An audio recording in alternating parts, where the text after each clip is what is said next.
Antes da pandemia era assim. Muita gente trabalhando, departamentos a todo vapor, em quase 20 anos de história.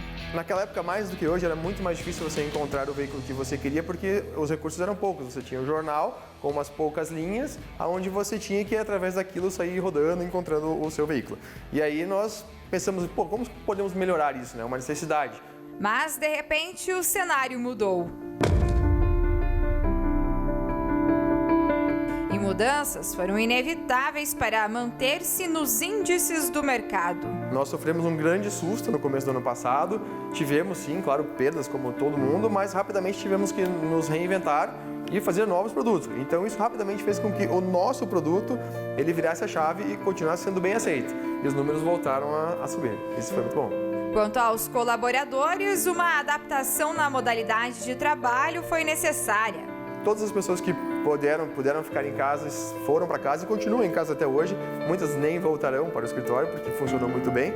A gerente financeira Dinay faz parte do revezamento. Então a empresa adotou um revezamento aqui no nosso setor administrativo. Então ficamos 1 ou 2 pessoas no máximo, né, com distanciamento, sempre com máscara. Quem está em casa continua fazendo por e-mail, por chamada no site. Mas o foco é sempre no cliente, no atendimento geral e a comunicação, né? Eu acho que é uma das coisas fundamentais agora que a gente aprendeu a se comunicar melhor, né?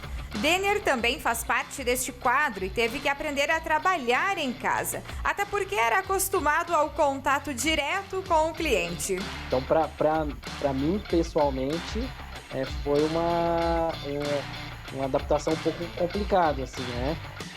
Tá ali, ter que estar aqui trancadinho, ter que estar aqui quietinho, sem poder sair muito. Te confesso que não é a melhor das sensações. Mas falando da rotina, a gente tem que estar se preparando ao máximo, né?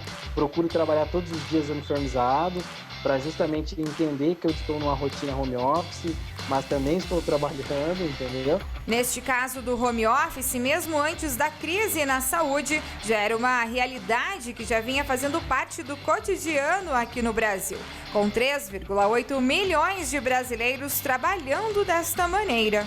Mas com a vinda da pandemia, se tornou uma tendência para muitas empresas, como é o caso do maior site de vendas de carros do sul do país, o Só Carrão. E esse trabalho remoto já é pensado como uma opção de permanência. O home office ele é melhor, isso é um fato, claro que não para todo mundo, mas para algumas áreas isso funciona bem, como é o caso da nossa área de tecnologia, que é a nossa ferramenta, né? O maior número de pessoas está na tecnologia. Mas com a produtividade continuada, sem problema nenhum, todo mundo pode ficar em casa, é melhor para todo mundo. Para ela ficou mais barato, porque custa caro ela manter um profissional no centro da cidade trabalhando ou naqueles locais mais concorridos. Pelo menos 80% das empresas pretendem manter algum tipo de trabalho remoto durante este período e durante o pós-pandemia. Logo, os benefícios são múltiplos, tanto para o colaborador como para o empresário. Porque quando é presencial, o gestor ele vê se o colaborador está aí e parece ocupado, mas nem sempre ele está produzindo tanto assim. Tem as horas do cafezinho, tem aquelas outras coisas também que acabam tomando bastante lugar. Já no remoto, né, no home office, a pessoa vai medida justamente pelo período que ela está conectada. Mas pelo que a gente vê, é uma coisa que veio para ficar aqui no Brasil, né? É verdade, com certeza. No Brasil e no mundo, né? Neste Marketplaces de veículos, há toda uma equipe que trabalha para que toda a divulgação chegue até os clientes. Um negócio que deu tão certo e que hoje faz parte de uma proporção não imaginada pelo empreendedor. Mas é claro que nós não imaginávamos naquele momento exato que chegaria. A nossa vontade no momento do lançamento era termos um faturamento de R$5.000 mensais. Você imagina, isso hoje mal paga as contas de energia da empresa, né? Tornando-se referência na busca de carros de diferentes marcas, modelos e preços variáveis, do usado ao novo, atendendo a diferentes perfis de clientes. Claro que nós começamos ali o primeiro ano fechando com poucos acessos, 1.000 pessoas, 2.000 pessoas por mês, e hoje esse número passa de 1,5 milhão de pessoas todos os meses consultando o Só Carrão, né? E o número de ofertas também cresceu na mesma proporção. Vamos então às dicas na hora da compra de um carro. Qual é o seu orçamento disponível para o veículo? Lembrando que não é só a compra do carro. todo ano você vai pagar IPVA, seguro, depreciação do veículo, manutenção, uma eventual quebra não esperada.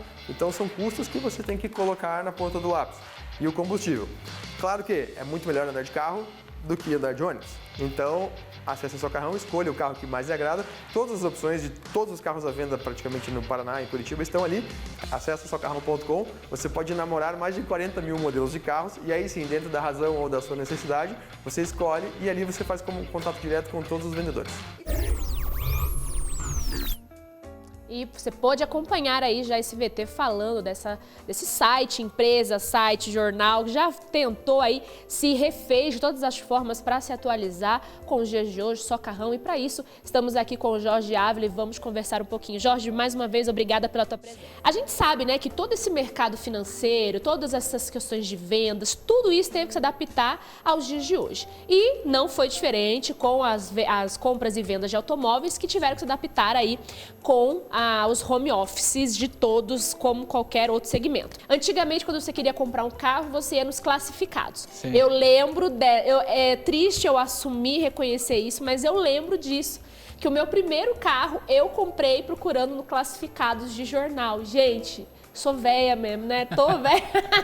Eu lembro... Estamos. Eu lembro que o meu primeiro carro eu comprei ali olhando os classificados. Eu tinha 19 anos de idade, minha mãe falou, eu vou te dar um carro, procura seu carro. Sim. Lá fui pro jornal, eu circulando ali os carros que eu tive interesse para depois ir ligando e lá visitando.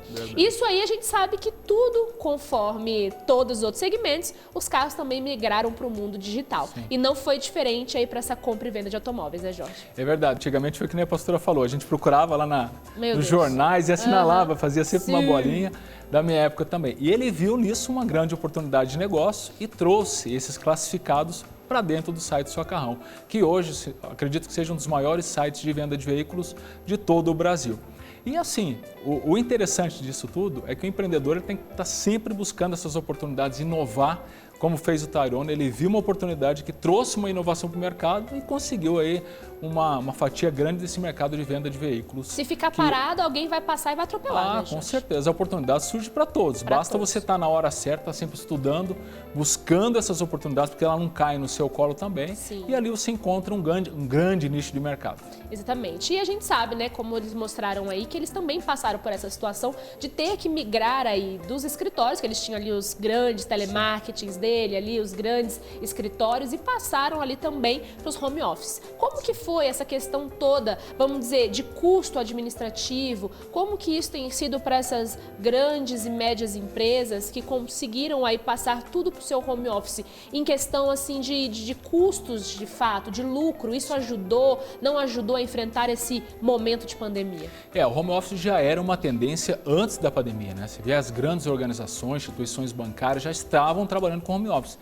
porque justamente os custos para o empresário cai bastante, entendeu? Né? E o que aconteceu na pandemia, né? Como veio a crise como um todo, começaram a mandar seus colaboradores, seus empregados para casa, trabalhar em casa.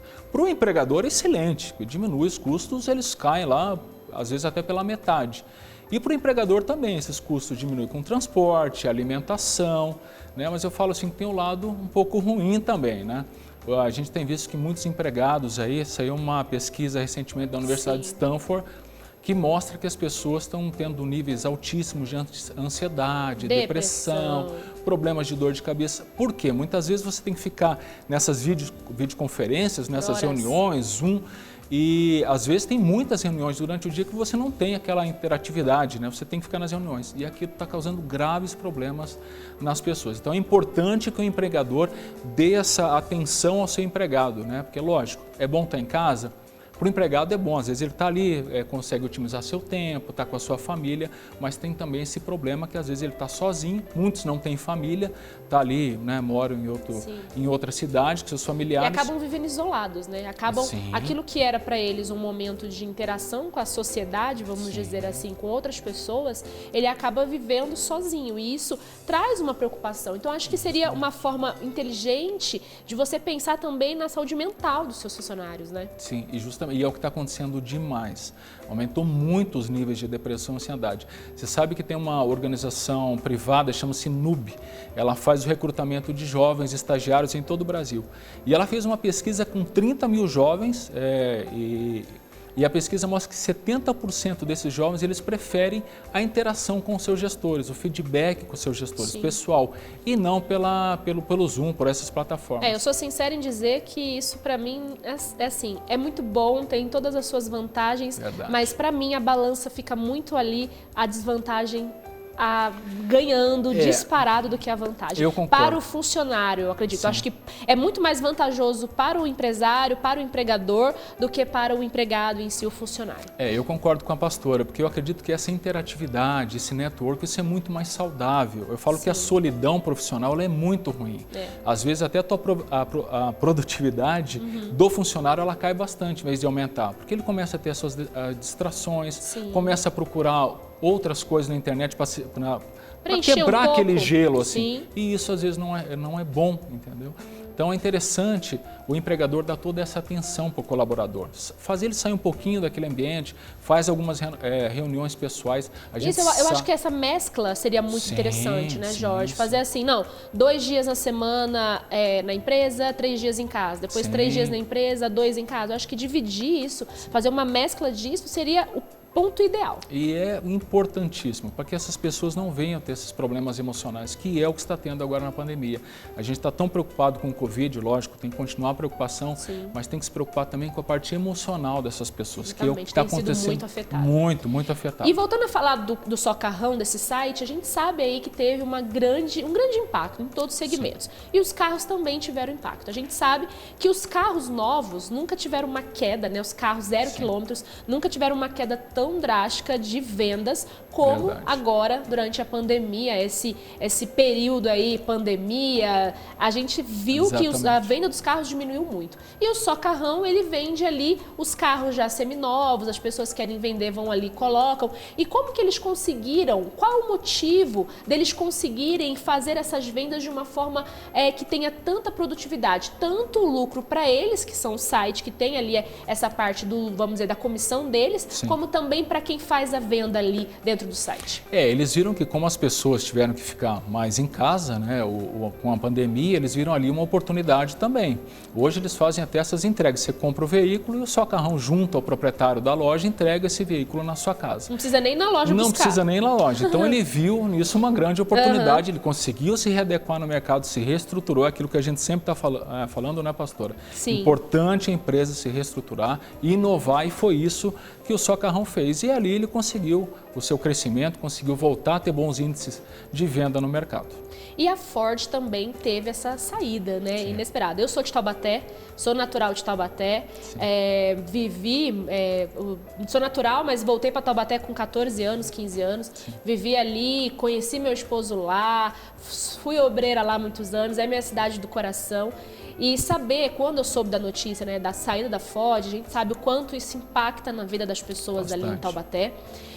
Meu pai mora em Pindamonhangaba ainda até hoje, então até mesmo em Pindamonhangaba, São José dos Campos, Jacareí, ou seja, é um impacto para todas as cidades, não só para Taubaté. Então isso veio através de um reflexo de muitos anos, essa saída da Ford, não foi, Jorge? Sim, na verdade, assim, no caso da Ford, ela tem um setor de caminhões e pesados que está dando grandes retornos para a empresa. E ela tem um segmento de carros médios, carros pequenos, que não está dando o retorno desejado pela empresa. Sim. Então, o que ela fez? Para não ficar retirando, como qualquer empresário tem que ter essa visão, você não ficar retirando da onde está te dando lucratividade para cobrir um outro buraco, ele falou, vamos encerrar essa operação, né, não só no Brasil, mas também em outros países. Não foi só no Brasil. Não foi só no Brasil. E foi o que aconteceu. Lógico, a gente fica triste com essa situação, porque isso aí é mais uma facada na economia, principalmente da região. São muitas pessoas que perdem os seus empregos. Diretos e indiretos. São muitos empregos. Justamente. A gente tem que ver que ali é uma empresa. Embora o governo federal tentou agir, tentou ajudar para que a empresa não saísse do Brasil, não parasse essa operação aqui, mas às vezes é difícil, porque a empresa começa a colocar isso na balança. Ver se continuar produzindo esses veículos é bom para a empresa? Não é bom, então ela simplesmente parou de fabricar. Então a gente tem que encarar tudo isso e entender que é o momento. Tem que entender que é o momento. Sim. E como todos os outros segmentos também se reinventando para poder sair dessa crise atual, né? Justamente, a gente viu que teve muitos casos políticos que vieram falar que a Ford estava saindo do Brasil, porque o governo federal não estava cuidando da Ford. Sim. Não é nada disso. Muitas outras empresas também, empresas americanas, empresas europeias, acabaram também terminando as suas operações porque não estava sendo mais viável. A pandemia ela trouxe um problema de economia também para dentro das empresas. E elas tiveram algumas que pararam suas operações e voltaram a produzir só nos seus países de origem. Exatamente. E o que a gente pode pensar a respeito de comprar carros, por exemplo? Eu sou um pouco avessa a essa questão de comprar carro. Pensar em comprar carro, eu já fico assustada de ver os preços. Aí você entende por que diminuiu tanto aí as vendas de carro zero, né? Eles foram lá para cima, aumentaram demais. Sim. E o que seria importante para essa pessoa que precisa ou comprar ou vender o seu carro? Quais são as dicas, assim, aquelas de chave de ouro mesmo, para ela poder fazer tanto um bom negócio na hora de vender, como um bom negócio na hora de comprar? A gente está vendo hoje um aumento nos veículos que é algo assim surreal, né? Não, assustador. Eu falo que hoje a gente tem visto veículos pequenos, médios, custando 80, 90 mil reais. Absurdo. É algo assim que não passava na cabeça da gente comprar um veículo médio por esse valor. E isso eram aqueles carros grandes, aqueles do sonho, carros né? que a gente sonhava. Sonhava em comprar era 90 mil reais, perto de 100 mil reais era um sonho. Hoje é o básico. É o básico. Hoje você vê muitos carros custando esse valor. Então é importante para o consumidor fazer o quê? Custo-benefício. Seguro, manutenção, se ele gasta muito combustível, se não gasta. Então é importante você colocar tudo isso na balança como consumidor, se vale a pena. A gente vai muito na emoção, não, eu quero aquele carro, é o carro dos meus sonhos, mas a gente não sabe o que vai vir depois. IPVA caro às vezes, né? Gasta muito combustível. Então, antes de você comprar um veículo, pesquisar bastante o valor do veículo e colocar na balança, ponderar bem, ver esse custo-benefício. Isso é muito importante. Tem a questão também que tem alguns carros que eles desvalorizam mais, né? Demais. Tem as marcas algumas marcas, alguns modelos que eles tendem a desvalorizar mais do que outros. Não tem isso também, Jorge? Eu não vou citar aqui o nome das empresas, vão brigar com a gente, mas assim, é bom dar uma olhada nos carros europeus. Tem muitas marcas europeias que assim, chegam a desvalorizar 30%, 40% em 2, 3 anos. Muita coisa. Então é muita coisa. É bom pesquisar, dar uma atenção para os carros brasileiros. Tem muito carro sendo fabricado no Brasil, o mercado está bom, alguns carros americanos também, então é bom fazer essa pesquisa para daí lá na frente, vou vender o carro, poxa, desvalorizou 30%, 40% e isso infelizmente acontece. E a gente está falando de empreender, né? Hoje a gente mostrou aí o site Só Carrão, uma grande empresa que você vai lá e coloca na plataforma o carro para você poder vender ou procura para você comprar. Mas a gente sabe que muitos empreendedores são daqueles ainda que, não, eu vou comprar aqui, eu compro aqui seu carro, vendo ali pro meu amigo, aí vende pro outro, aí faz aquele boca a boca. Às vezes tem gente que chega a ter ali 6, 8, 10 carros, é aquele pequeno empreendedor que ele vê nisso um bom negócio. Isso era antigamente. Hoje isso ainda continua sendo vantajoso? Pro empreendedor ainda é vantajoso, né? Eu falo assim, sempre quando você como consumidor, como pessoa física, um empreendedor desse te procurar, é bom, porque lógico, ele vai te oferecer um valor no teu automóvel que compense para ele revender também. Sim. Eu mesmo esses dias estava com um automóvel à venda, essas pessoas me procuraram. Para mim não foi vantagem, foi vantagem realmente tentar vender. Mas é assim, quando esses empreendedores te procurarem, faça uma pesquisa do teu veículo, de preço de mercado, para daí sim você ver se vale a pena. Porque lógico, o empreendedor está vendo ali, procurando uma oportunidade para ele também revender. Sim. Então ele tem que colocar o seu lucro também para ele poder sobreviver, a sua empresa sobreviver, ele pagar os seus empregados, mas você como consumidor também, é bom você dar uma boa pesquisada para ver se essa venda do teu veículo vai te trazer resultados. Não vai no te lucro trazer ou não. tanta perda. Às vezes a pressa, às vezes muitas pessoas agem assim, né? Às vezes na pressa, na necessidade de ter um capital ali, vê no carro o primeiro item a ser vendido. Mas às vezes a perda é muito grande. É verdade, e agora está havendo um desespero por muitas pessoas, justamente a pandemia trouxe isso, mas mesmo assim tenham calma, tenham cautela, busca ver esse preço de mercado para você não sofrer um prejuízo, não se arrepender lá na frente. Muito bem, obrigada Jorge. Obrigado, pastora. Deus abençoe mais Amém. uma vez aqui com você, visionário.